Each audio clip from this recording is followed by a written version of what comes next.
नमस्कार, India voice देख रहे हैं आप और मैं हूं कंचन शर्मा।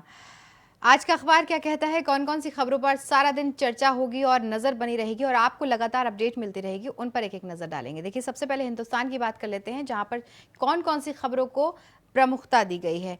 इंटर अंग्रेजी का पर्चा लीक, जिसमें DIOS गिरफ्तार। ये मामला हालांकि इसमें अब जो इंग्लिश का पेपर है वो 13 अप्रैल को होने वाला है, ये अपडेट है इस मामले की।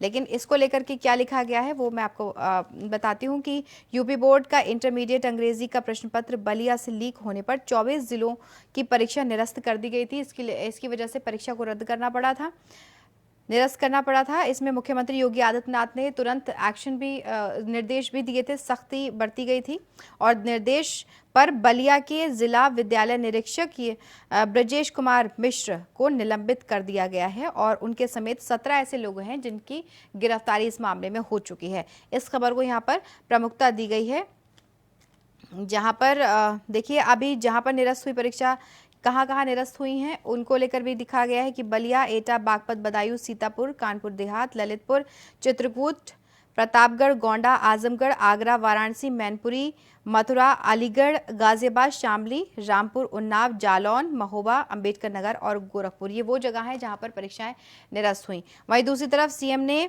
STF को जांच को दिया और रासुका लगेगा, ऐसा इसमें लिखा गया कि मुख्यमंत्री ने पर्चा लेख पर कड़ा रुख अपनाया और कहा कि STF को इसकी जांच सौंपी है और दोषियों पर रासुका के तहत कार्रवाई करने के निर्देश दिए हैं। वहीं पर ADG कानून व्यवस्था प्रशांत कुमार ने ये कहा है कि जो पर्चे लीक हुए हैं वो सही पेपर हैं और बलिया पुलिस के अतिरिक्त STF को भी लगाया गया है कि किन परिस्थितियों में पर्चे लीक हुए, क्या इनके कारण रहे और कहां से लीक हुए, किस स्तर से लीक हुए हैं, इन सब की जो जांच है वो की जा रही है।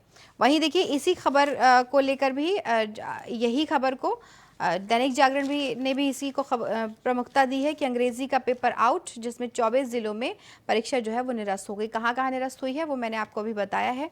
इसमें इंटरमीडिएट की परीक्षा, जिसमें निरस्त परीक्षा 13 अप्रैल को होगी। इंग्लिश का पेपर जो होने वाला है वो सुबह 8 बजे से होगी और इसमें 17 लोगों की अभी तक, जैसे कि हमने जिक्र किया कि 17 लोग गिरफ्तार हो चुके हैं। आरोपियों के खिलाफ रासुका के तहत भी कार्रवाई होगी, जिसमें सख्त कार्रवाई होगी, ऐसा शिक्षा मंत्री का कहना है। क्या स्टेटमेंट है उनका कि माध्यमिक शिक्षा मंत्री गुलाब देवी बुधवार को माध्यमिक शिक्षा निदेशालय पहुंची थी, जहां पर राज्य स्तरीय कंट्रोल रूम का निरीक्षण करने के बाद में पेपर लीक प्रकरण पर अफसरों के साथ में आपात बैठक उन्होंने की और उसके बाद में नवनियुक्त मंत्री ने कहा कि पेपर लीक कराने वालों पर जांच के बाद में कार्रवाई होगी, जिसमें दोषियों को बख्शा नहीं जाएगा। जो भी इसमें दोषी पाए जाएंगे उन पर सख्त कार्रवाई की जाएगी और एक्शन लिया जाएगा। तो ये खबर इसको प्रमुखता दी गई है। वहीं पर देखिए एक और जो फिलहाल जो खबर सुर्खियों में बनी हुई है, लगातार जब से विधानसभा चुनाव हुए हैं उसके बाद में अब कुछ दिनों से जो चर्चा का विषय बने हुए हैं वो है सपा के शिवपाल यादव। अखिलेश यादव और शिवपाल यादव में जो दूरियां बढ़ी हैं वो लगातार सुर्खियों में है और लगातार जो बातचीत है, जो चर्चा है उसको लेकर हो रही है। शिवपाल, अब जो बड़ी बात सामने आ रही है कि शिवपाल थाम सकते हैं भाजपा का दामन। अभी फिलहाल कयास लगाए जा रहे हैं। ये खबर बड़ी है, इस पर लगातार चर्चा होती रहेगी और आपको लगातार अपडेट मिलती रहेगी कि समाजवादी पार्टी के मुखिया अखिलेश यादव के रवैये से आहत सपा और प्रगतिशील यानी प्रसपा के प्रमुख शिवपाल यादव का हाथ वो थाम सकते हैं, जिसमें मंगलवार को अखिलेश के द्वारा बुलाई गई सहयोगी दलों की बैठक में भी वो शामिल नहीं हुए। इससे पहले जो बैठक हुई थी उसमें भी उनको नहीं बुलाया गया था, ऐसा उनका कहना था शिवपाल यादव का कि उनको बुलाया नहीं गया, वो इंतजार करते रह गए। इसके बाद से ही वो नाराज चल रहे हैं। पिछले दिनों दिल्ली वो पहुंचे शिवपाल की भाजपा के शीर्ष नेताओं के साथ मुलाकात की चर्चा हो रही, तो वहीं पर बुधवार देर रात उन्होंने लखनऊ में मुख्यमंत्री योगी आदित्यनाथ से मुलाकात की। वो उनसे मिले, माना ये जा रहा है कि भाजपा उन्हें राज्यसभा भेज सकती है। तो ये बड़ी अटकलें हैं।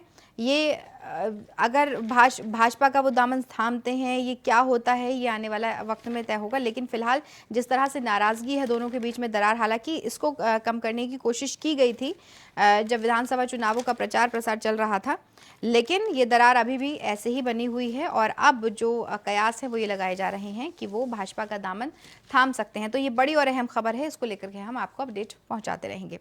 वहीं देखिए एक और जो पेट्रोल डीजल के जो दाम हैं उनमें हर दिन इजाफा हो रहा है, लगातार बढ़ रहे हैं। अलग अलग जो अगर दाम पर नज़र डालेंगे तो अलग अलग सबकी अलग अलग सब जगह जो इजाफा है वो देखा जा रहा है। तेल कंपनियों ने पेट्रोल और डीजल के दाम बुधवार को 80 पैसे प्रति लीटर वहां पर बढ़ा दिए हैं, जिसमें पिछले 9 दिनों में 8वीं बार ऐसा हुआ है जब ये वृद्धि हुई है। और इस वृद्धि के बाद में अब तक कुल 5 रुपये 60 पैसे वो बढ़ चुके हैं। मुंबई की बात करते हैं। देखिए मुंबई में पेट्रोल 84 और डीजल 85 पैसे बढ़ाए गए हैं। वहीं पर मूल्य वृद्धि के विरोध में कांग्रेस ने 31 मार्च से 17 अप्रैल तक देश भर में महंगाई मुक्त भारत अभियान की घोषणा कर दी है। कांग्रेस लगातार इस मामले को पेट्रोल डीजल के मामले को लगातार उठाती रही है और अब इसी को लेकर के 31 मार्च से 7 अप्रैल तक देश भर से में महंगाई मुक्त भारत अभियान की घोषणा की गई है।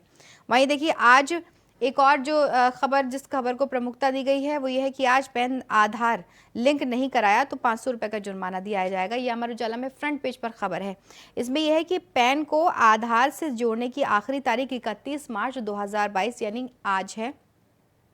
लिंक नहीं कराते हैं तो लिंक ना कराने पर 500 रुपए का जुर्माना देना पड़ेगा और साथ ही पैन कार्ड जो है वो भी निष्क्रिय हो जाएगा। तो जिनका अगर लिंक नहीं है तो उनको जल्द से जल्द इसको लिंक कराना होगा। वहीं पर केंद्रीय कर्मियों के डीए में 3% की बढ़ोतरी, ये भी बड़ी और अहम खबर है। इसको लेकर के लगातार आपको अपडेट मिलेगी। फिलहाल इसमें जो लिखा है कि मोदी सरकार ने केंद्रीय कर्मचारियों और पेंशन धारकों के महंगाई भत्ते में 3% की बढ़ोतरी कर दी है, जिसमें प्रधानमंत्री की अध्यक्षता में बुधवार को हुई मंत्रिमंडल की बैठक में कर्मचारियों के डीओ को 31 से बढ़ा करके 34% करने का जो प्रस्ताव है वो इस पर मोहर लग गई है। तो ये तमाम खबरें हैं जिनको लेकर के आपको अपडेट पहुंचती रहेगी और हम आप तक अपडेट पहुंचाते रहेंगे। ये खबर जो है लगातार चर्चाओं में बनी हुई है। वहीं देखिए एक और जो बड़ी बात है, शादियों में 50 बाराती और 11 पकवानों तक सीमित हो बोझ। ये लोकसभा में बुधवार को देश में होने वाली शादियों में फिजूल खर्ची रोकने का मामला लोकसभा में उठाया गया था और इसी को लेकर के कांग्रेस सांसद जसवीर सिंह गिल ने शादी समारोह में होने वाले भोज में फिजूल खर्ची रोकने के लिए कानून बनाने की मांग की गई है उनकी तरफ से। उनका ये कहना था कि कानून बना करके शादियों में ज्यादा से ज्यादा सिर्फ 50 बारातियों और भोज में अधिकतम 11 पकवान ही परोसना सुनिश्चित किया जाना चाहिए। अब इसमें यह है कि अगर इसी बात को लेकर के बिरला का ये कहना था कि उनका कहना था कि सारी बातों को को कानूनी दायरे में लाने से बात नहीं बनेगी। इसके लिए व्यक्तिगत स्तर पर इच्छा शक्ति दिखाने के अलावा समाज को भी सामने आना होगा।